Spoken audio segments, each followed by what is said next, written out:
बाबुको पत्ता नभएको अथवा बाबु नपुगेको अथवा नभनेको आदि इत्यादि जे पनि होला त्यो स्थितिलाई सम्बोधन गर्ने कुरा मैले निवेदन गरिसकेँ। एक दुईवटा अत्यन्त महत्त्वपूर्ण कुरा यहाँ उठेका छन्। म के निवेदन गर्न चाहन्छु भने जस्तो सम्पूर्ण दस्तावेजहरू तयार गरिसकेपछि 15 दिनभित्र दिनुपर्छ भन्ने विषय हिजो पनि उठिएको छ, आज पनि उठिएको छ।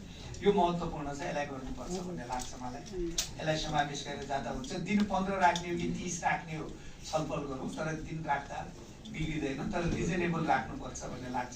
किनभने फेरि अर्को विषय पनि छ है, यो नागरिकताको बारेमा हामी छलफल गर्दा यसको अर्को पाटो पनि के छलफल गर्न जरुरी छ त भन्दा यो नागरिकता यति ज्यादा संवेदनशील विषय भइदिन्छ कि हतार हतारमा कुनै पनि अधिकारी नागरिकता दिन तयार हुँदैन। किन त भन्दा गलत ढङ्गले नागरिकता दियो भने उसले बेहोर्नु पर्ने जुन दण्ड सजाय छ त्यो उसैले मात्रै बेहोर्छ र त्यसको चाहिँ त मापन यति छ कि ऊ बरु चाहिँ त भाग्न खोज्छ तर दस्खत गर्न चाहदैन।